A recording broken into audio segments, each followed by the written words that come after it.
नमस्कार आमर आजिर एही विशेष आलोचना को स्वागत।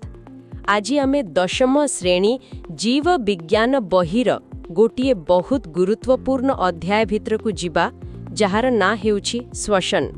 आम पाखरे जेउ सबु उत्स अछि पाठ्यपुस्तकर नोट्स एक यूट्यूब वीडियोर व्याख्या आउ बीएसई ओडिशा बोर्ड परीक्षार पैटर्न से सबु को नै आमर लक्ष्य केवल पाठ पढ़िबा नुहे आमर लक्ष्य हेउछि एही विषयर गभीरता को बुझिबा जहा फलरे परीक्षार्थी माने एहाकु घोषिबा बदलरे अनुभव करि पारिबे एवं सहजरे मने रखी परीक्षा रे भल नंबर आनी पारिबे।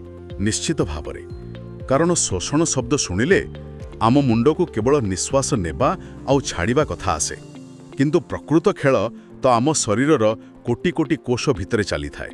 आमे खाउथिबा गोटिए भात गुंडारू शक्ति बाहरिबा पर्यंत जेउ यात्रा आज आमे सेही यात्रा को बहुत सरल भाषा बुझिबा को चेष्टा करिबा। बहुत बढ़िया, तेबे चालंतु सब्बा मूलरू आरंभ करिबा। श्वसन प्रकृतरे कोण? आमे जेउ खाद्य खाउछु धरंतु ग्लूकोज C6H12O6 सेथिरु शक्ति केमती बाहरे?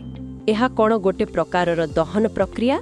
आपण एहाकू एक प्रकार नियंत्रित दहन बोली कहि पारंती। श्वसन हेउची एक अपचय बा कैटाबोलिक प्रक्रिया जोंठी खाद्य अणु मुख्यतः ग्लूकोज भांगी जाए बा तार जारण हुए आ सेथिरु शक्ति बाहरे। किंतु एही शक्ति एमती खेलई होई न जाई गोटे खास अणु भितरे पैक होई रहे जहार ना एटीपी माने एडेनोसिन ट्राइफॉस्फेट। एहाकू कोषर शक्ति मुद्रा बा एनर्जी करेंसी कहा जाए। जेमिति आमे पैसा दी जिनस किणु कोष सेमिति एटीपी खर्च करी निजर सबु काम करे। ओहो, माने शक्तिर कंका होची एटीपी। ठीक अछि, किंतु मु शुणिची श्वसन दुई प्रकारर, गोटिए जोंथिरे अम्लजन दरकार आउ गोटिए जोंथिरे दरकार नाही। एकदम ठीक। एहाको आमे वायु उपजीवी एरोबिक एवं वायु अपजीवी एनारोबिक श्वसन कहू। वायु उपजीवी श्वसन हेउची आमर प्लान ए। एथिरे अम्लजान उपस्थिति रे ग्लूकोज संपूर्ण भावे भांगी जाए एवं अंगारकाम्ल जल सहित प्रचुर परिमाणर शक्ति बाहरे प्राय 38 एटीपी अणु। एहा आम शरीरर अधिकांश कोषरे सबुबेले चली थाए। ठीक अछि, 38 एटीपी तो बहुत शक्ति, किंतु जदि अम्लजान न थाए किंबा आमे एत्ते जोर रे दौड़ुछु जे फुसफुस यथेष्ट अम्लजान जोगाई पारुनी, सेतेबेले कोण कोष पूरापूरी बंद होई जाए ना किछि जुगाड़ करी काम चलाए? बहुत बढ़िया प्रश्न। सेइथि ही बायो अपजीवी श्वसनर भूमिका आसे। एहा शरीरर प्लान बी बा एक केड़ुरी कालीन व्यवस्था भली। जेतेबेले अम्लजानर अभाव देखा जाए कोष कुहे ठीक अछि, काम तो बंद करी हेबनी, तेणु से बिना अम्लजान रे ग्लूकोज को असंपूर्ण भावे भांगे। एथिरे बहुत कम शक्ति मिले, मात्र 2टी एटीपी, किंतु काम चली जाए। अच्छा, ता माने एहा शरीरर गोटे प्लान बी भली, किंतु एही प्लान बी र किछि साइड इफेक्ट नहीं, जेमिति ईस्ट क्षेत्र रे सुरासार तैयारी हुए बोली मु पढ़िथिली। आम शरीर रे कोन हुए? एकदम सठिक पॉइंट। प्रत्येक जोगाड़र गोटे दाम थाए। आम मांसपेशी कोषरे जेतेबेले आमे बहुत व्यायाम करू एही प्लान बी चालू हो जाए आ तारो उप उत्पाद बा साइड प्रोडक्ट भावरे लैक्टिक अम्ल तैयारी हुए।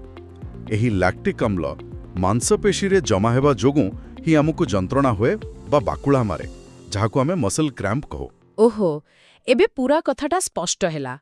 सेही जंत्रणा प्रकृत रे आम शरीरर एक संकेत जे आउ अधिक चाप नियो नाही, मोते अम्लजान दरकार। It's a fascinating trade off. परीक्षा दृष्टिरु एहा एक गुरुत्वपूर्ण प्रश्न होई पारे, पेशी रे क्रैम्प काहे की हुए? निश्चय उत्तर हब लैक्टिक अम्ल किन्मन बा लैक्टिक एसिड फर्मेंटेशन जोगु। तबे पिलामाने एठरे वायु उपजीवी और अपजीवी श्वसन मध्यरे पार्थक्य को टेबुल करी मने रखिबा उचित। यह एक साधारण 3 नंबर प्रश्न। ठीक अछि, तेबे आमे बुझी गले जे शक्ति पई अम्लजान दरकार कि नाही ता उपरे श्वसनर प्रकार निर्भर करे। किंतु एही पूरा कारखानाटी प्रकृतरे कोष भितरे केउठी चले? ग्लूकोज कोष भितरे पसिबा परे ता सहित प्रकृतरे कोन हुए? बहुत सुंदर प्रश्न। चलंतु ग्लूकोज अणुर यात्रा को टिके पाखरु देखिबा। कोष भितरे शक्ति तैयारीर काम मुख्यतः 3टी स्टेप रे हेई थाए। प्रथम स्टेप हेउची ग्लाइकोलिसिस।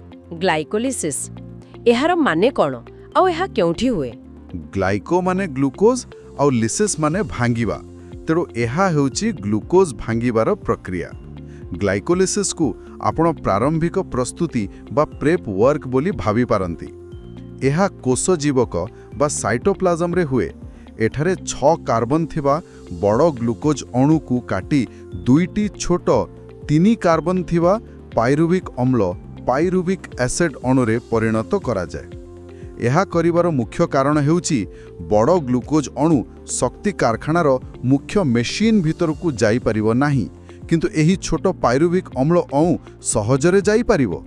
ଆଚ୍ଛା, ମାନେ ଏହା ହେଉଛି ବଡ଼ କାଠଗଣ୍ଡିକୁ ଛୋଟ ଛୋଟ ଖଣ୍ଡରେ କାଟିବା ଭଳି, ଯାହା ଫଳରେ ତାହା ଚୁଲି ଭିତରକୁ ସହଜରେ ଯାଇପାରିବ। ଆଉ ସବୁଠୁ ଗୁରୁତ୍ୱପୂର୍ଣ୍ଣ କଥା ହେଲା, ଏହା ଉଭୟ ପ୍ଲାନ୍ ଏ ଆଉ ପ୍ଲାନ୍ ବି ଶୋଷଣର ପ୍ରଥମ ପଦକ୍ଷେପ। ଏହା ତ ଗୋଟେ ପରଫେକ୍ଟ MCQ ପ୍ରଶ୍ନ। ଏକଦମ। କେଉଁ ପ୍ରକ୍ରିୟା ଉଭୟ ବାୟୁ ଉପଜୀବୀ ଓ ଅପଜୀବୀ ଶ୍ୱାସନରେ ଦେଖାଯାଏ? ଉତ୍ତର ହେବ ଗ୍ଲାଇକୋଲିସିସ୍। ଏବେ ପାଇରୁବିକ୍ ଅମ୍ଳ ତିଆରି ହୋଇଗଲା। ଯଦି ଅମ୍ଳଜାନ ଥାଏ, ତେବେ ଏହା କୋଷର ପ୍ରକୃତ ଶକ୍ତି କେନ୍ଦ୍ର ଭିତରକୁ ଯାଏ। ଆଉ ସେହି ଶକ୍ତି କେନ୍ଦ୍ରଟି ହେଉଛି ମାଇଟୋକଣ୍ଡ୍ରିଆ। ତା ଭିତରେ କ'ଣ ହୁଏ? ଦ୍ୱିତୀୟ ପର୍ଯ୍ୟାୟ କ'ଣ? ହଁ, ଦ୍ୱିତୀୟ ପର୍ଯ୍ୟାୟ ମାଇଟୋକଣ୍ଡ୍ରିଆର ମ୍ୟାଟ୍ରିକ୍ସ ଭିତରେ ହୁଏ।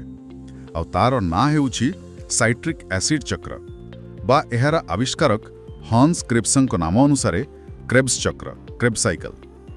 ଏଠାରେ ସେହି ପାଇରୁବିକ୍ ଅମ୍ଳକୁ ଆହୁରି ଛୋଟ ଛୋଟ କରି ଭାଙ୍ଗି ଅଙ୍ଗାରକାମ୍ଳରେ ପରିଣତ କରାଯାଏ।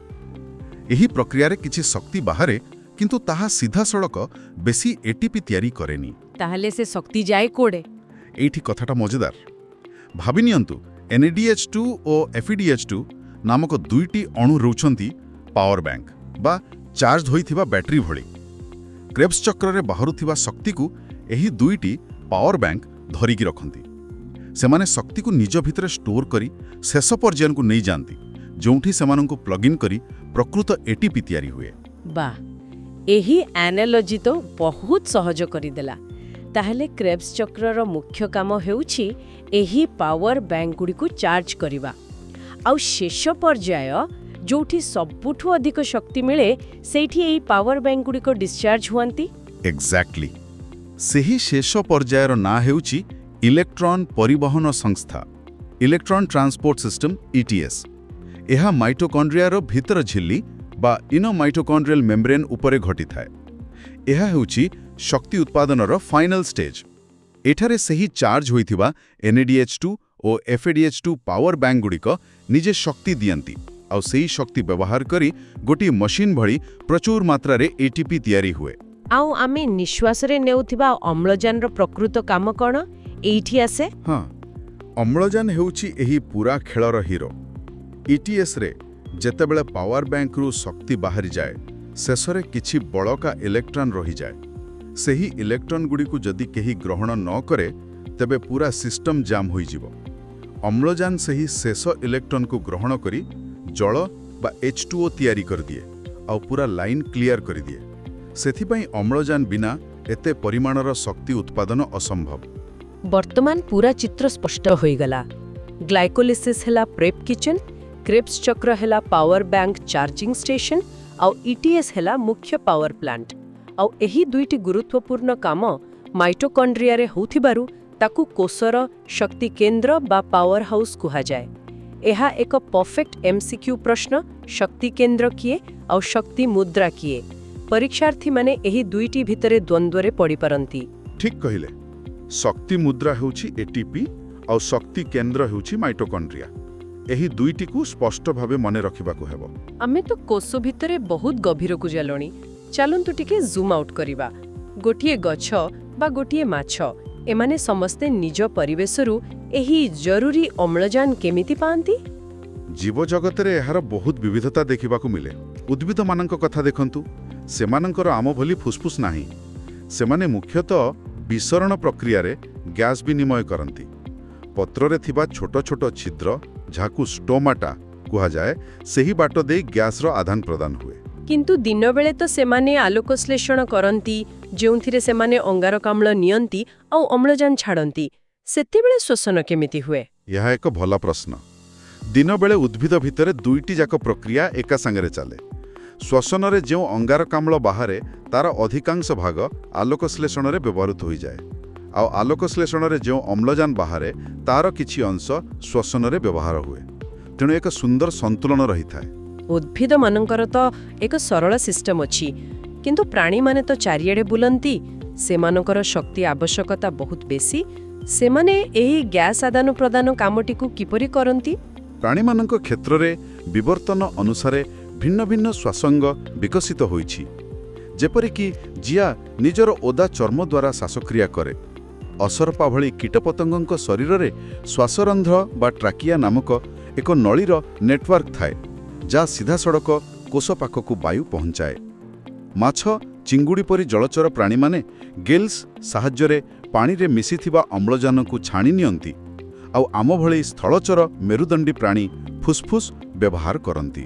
ଗୋଟିଏ ମିନିଟ୍, ତାହେଲେ ବେଙ୍ଗ ତା ଜୀବନରେ 3-4 ପ୍ରକାରର ଶ୍ୱାସକ୍ରିୟା ବ୍ୟବହାର କରେ।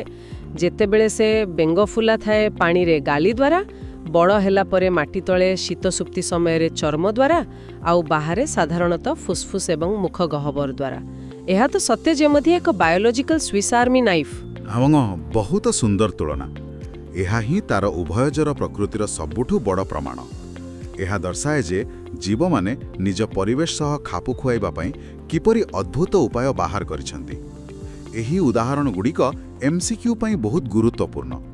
ଗାଲି କାହାର ଶ୍ୱାସଙ୍ଗ କିମ୍ବା ଶ୍ୱାସରନ୍ଧ୍ର କେଉଁ ପ୍ରାଣୀରେ ଦେଖାଯାଏ, ଏଭଳି ପ୍ରଶ୍ନ ଆସିପାରେ। ନିଶ୍ଚୟ। ଏବେ ଆସନ୍ତୁ ଆମ ନିଜ କଥାକୁ। ମଣିଷର ଶ୍ୱାସତନ୍ତ୍ର, ଯାହା ବୋର୍ଡ ପରୀକ୍ଷାରେ ଏକ 5 ଷ୍ଟାର ଗୁରୁତ୍ୱପୂର୍ଣ୍ଣ ବିଷୟ। ଏହାର ଚିତ୍ର ଆଙ୍କିବା ପାଇଁ ମଧ୍ୟ ପ୍ରାୟତଃ ପ୍ରଶ୍ନ ଆସେ। ହଁ, ମଣିଷ ଶ୍ୱାସତନ୍ତ୍ରର ଚିତ୍ର ଏବଂ ତାର ବିଭିନ୍ନ ଅଂଶକୁ ଭଲ ଭାବେ ଅଭ୍ୟାସ କରିବା ନିହାତି ଦରକାର। ବାୟୁର ଯାତ୍ରାପଥକୁ ମନେ ରଖିବା ସହଜ। ନାସାରନ୍ଧ୍ରରୁ ଆରମ୍ଭ ହୋଇ ନାସାପଥ, ଗ୍ରସନୀ, ଶ୍ୱାସନଳୀ, ତାପରେ ଶ୍ୱାସନଳୀ 2 ଭାଗ ହୋଇ ଶ୍ୱାସନଳିକାରେ ପରିଣତ ହୁଏ ଏବଂ ଶେଷରେ ଫୁସ୍ଫୁସ୍ ଭିତରେ ଥିବା ଅଙ୍ଗୁର ପେନ୍ଥା ଭଳି କୋଟରିକା ବା ଏଲଭିଓଲି ପର୍ଯ୍ୟନ୍ତ ପହଞ୍ଚେ। ମୋର ଗୋଟେ କନଫ୍ୟୁଜନ୍ ସବୁବେଳେ ରହେ, ଯୋଉଟା ହୁଏତ ବହୁତ ପିଲାଙ୍କର ବି ଥିବ। ଆମେ ଯେତେବେଳେ ନିଶ୍ୱାସ ଭିତରକୁ ନେଉ, ସେତେବେଳେ ଆମ ଛାତି ତଳେ ଥିବା ମଧ୍ୟଚ୍ଛଦା ବା ଡାୟାଫ୍ରାମ୍ ଉପରକୁ ଉଠେ ନା ତଳକୁ ଖସେ? ଏହା ଏକ ବହୁତ ସାଧାରଣ ଦ୍ୱନ୍ଦ୍ୱ। ମନେ ରଖନ୍ତୁ, ଯେତେବେଳେ ଆମେ ପ୍ରଶ୍ୱାସ ବା ଇନ୍ସପିରେସନ୍ କରୁ, ମାନେ ବାୟୁ ଭିତରକୁ ନେଉ, ଆମକୁ ଛାତି ଭିତରେ ଅଧିକ ଜାଗା ଦରକାର। ତେଣୁ ମଧ୍ୟଚ୍ଛଦା ତଳକୁ ଖସିଯାଏ ଏବଂ ପଞ୍ଜରା ହାଡ଼ର ମାଂସପେଶୀ ଉପରକୁ ଉଠିଯାଏ। ଏହା ଏକ ପିଷ୍ଟନ ଭଳି କାମ କରି ବକ୍ଷ ଗହ୍ୱରର ଆୟତନ ବଢ଼ାଇ ଦିଏ, ଯାହାଫଳରେ ବାହାରୁ ବାୟୁ ଚାପରେ ଭିତରକୁ ଟାଣି ହୋଇଯାଏ।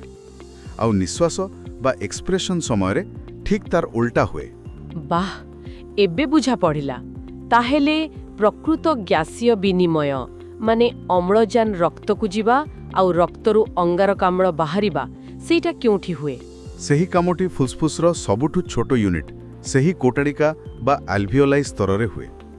କୋଟରିକାଗୁଡ଼ିକର କାନ୍ଥ ବହୁତ ପତଳା, ମାତ୍ର ଗୋଟିଏ କୋଷର ସ୍ତର, ଆଉ ତାକୁ ଚାରିପଟୁ ରକ୍ତଜାଲକ ଘେରି ରହିଥାଏ। ଏହିଠାରେ ହିଁ ବିସରଣ ପ୍ରକ୍ରିୟାରେ ଅମ୍ଳଜାନ କୋଟରିକାରୁ ରକ୍ତକୁ ଡେଇଁ ପଡ଼େ, ଆଉ ରକ୍ତରୁ ଅଙ୍ଗାରକାମ୍ଳ କୋଟରିକା ଭିତରକୁ ଚାଲିଆସେ। ରକ୍ତରେ ଥିବା ହିମୋଗ୍ଲୋବିନ୍ ଏହି ଅମ୍ଳଜାନକୁ ଧରି ଅକ୍ସିହିମୋଗ୍ଲୋବିନ୍ ରୂପରେ ଶରୀରର କୋଣ ଅନୁକୋଣରେ ଥିବା ପ୍ରତ୍ୟେକ କୋଷ ପାଖରେ ପହଞ୍ଚାଇ ଦିଏ। 50-50 ବିଭାଜନ ପାଇଁ ପିଲାମାନେ ନିଜ ପ୍ରସ୍ତୁତିକୁ କିପରି ସନ୍ତୁଳିତ କରିବେ?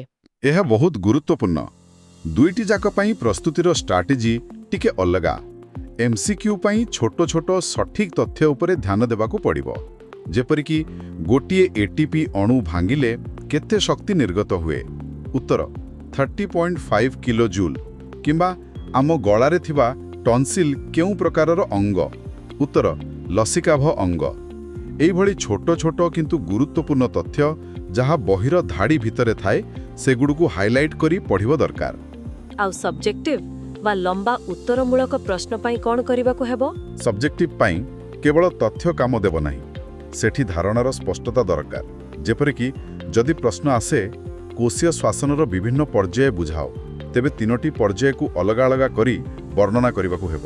ଆଉ ଯଦି ଆପଣ ସେଠାରେ ଆମେ ଆଲୋଚନା କରିଥିବା ଆନାଲୋଜି ବ୍ୟବହାର କରିବେ, ଯେପରି NAD2 ଏକ ପାୱାର ବ୍ୟାଙ୍କ ଭଳି କାମ କରେ, ଯାହା ଶକ୍ତିକୁ ETS ପର୍ଯ୍ୟନ୍ତ ନେଇଯାଏ, ତେବେ ପରୀକ୍ଷକ ବୁଝିବେ ଯେ ଆପଣ ବିଷୟକୁ କେବଳ ଘୋଷି ନାହାନ୍ତି, ବରଂ ପ୍ରକୃତିରେ ବୁଝିଛନ୍ତି। ଏହା ନିଶ୍ଚିତ ଭାବେ ଅଧିକ ନମ୍ବର ଆଣିବାରେ ସାହାଯ୍ୟ କରିବ। ଆଉ ଚିତ୍ରର ମହତ୍ଵ କେତେ? ଜୀବବିଜ୍ଞାନରେ ଚିତ୍ରର ମହତ୍ଵ ବହୁତ ବେଶୀ। ମଣିଷ ଶ୍ୱାସତନ୍ତ୍ର କିମ୍ବା ମାଇଟୋକଣ୍ଡ୍ରିଆର ଏକ ସ୍ପଷ୍ଟ ନାମାଙ୍କିତ ଚିତ୍ର ଆପଣଙ୍କୁ ଉତ୍ତରକୁ ବହୁତ ପ୍ରଭାବଶାଳୀ କରିଦିଏ। ଏଥିପାଇଁ ନିୟମିତ ଭାବେ ଚିତ୍ର ଅଭ୍ୟାସ କରିବା ନିହାତି ଜରୁରୀ। ତେବେ ଆଜିର ଆଲୋଚନାରୁ ଆମେ ଶ୍ୱାସନର ପୁରା କାହାଣୀକୁ ବୁଝିଲେ, ତାର ଅର୍ଥ, ତାର 2ଟି ପ୍ଲାନ୍ ଏ ଆଉ ବି, କୋଷ ଭିତରର 3 ପର୍ଯ୍ୟାୟ ବିଶିଷ୍ଟ କାରଖାନା ଆଉ ଜୀବଜଗତରେ ଦେଖାଯାଉଥିବା ବିବିଧତା। ଆଶା କରୁଛୁ ଏହି ଆଲୋଚନା ପରୀକ୍ଷା ପ୍ରସ୍ତୁତିକୁ ଅଧିକ ସହଜ ଏବଂ ଆକର୍ଷଣୀୟ କରିବ। ଶେଷରେ ମୋର ଗୋଟିଏ ପରାମର୍ଶ, ବିଜ୍ଞାନରେ କୌଣସି ପ୍ରକ୍ରିୟାକୁ ଅଲଗା ଅଲଗା କରି ଦେଖନ୍ତୁ ନାହିଁ, ସବୁକୁ ଯୋଡ଼ିବାକୁ ଚେଷ୍ଟା କରନ୍ତୁ। ଖାଦ୍ୟ ହଜମ ହୋଇ ଗ୍ଲୁକୋଜ ମିଳିଲା, ପୋଷଣ, ସେହି ଗ୍ଲୁକୋଜ ରକ୍ତ ଜରିଆରେ କୋଷ ପାଖରେ ପହଞ୍ଚିଲା, ପରିବହନ, ଆଉ ଆଜି ଆମେ ପଢ଼ିଲେ ସେହି ଗ୍ଲୁକୋଜରୁ ଅମ୍ଳଜାନ ସାହାଯ୍ୟରେ ଶକ୍ତି ବାହାରିଲା, ଶ୍ଵସନ। ଯେତେବେଳେ ଆପଣ ଏହି ସମ୍ପୂର୍ଣ୍ଣ କାହାଣୀକୁ ବୁଝିଯିବେ, ସେତେବେଳେ କୌଣସି ବି ପ୍ରଶ୍ନ କଠିନ ଲାଗିବ ନାହିଁ। ଏକଦମ ଠିକ୍ କଥା। ଏବେ ଶ୍ରୋତାମାନଙ୍କ ପାଇଁ ଗୋଟେ ଚିନ୍ତା କରିବା ଭଳି ପ୍ରଶ୍ନ ଛାଡ଼ି ଦେଇ ଯାଉଛୁ। ଆମେ ଆଜି ପୁରା ସମୟ ଗ୍ଲୁକୋଜ କଥା ଆଲୋଚନା କଲେ, କିନ୍ତୁ କେବେ ଭାବିଛନ୍ତି ଯେତେବେଳେ କେହି ଉପବାସ କରନ୍ତି ବା ଶରୀରରେ ଗ୍ଲୁକୋଜର ଅଭାବ ଦେଖାଯାଏ, ସେତେବେଳେ କୋଷ ନିଜର ଶକ୍ତି ଆବଶ୍ୟକତା ପୂରଣ କରିବା ପାଇଁ କେଉଁ ବିକଳ୍ପ ଇନ୍ଧନ ବ୍ୟବହାର କରେ ଏବଂ ସେହି ପ୍ରକ୍ରିୟା କିପରି କାର୍ଯ୍ୟ କରେ? ଏହା ଉପରେ ଟିକେ ଚିନ୍ତା କରନ୍ତୁ। ଆଜି ପାଇଁ ଏତିକି। ଧନ୍ୟବାଦ।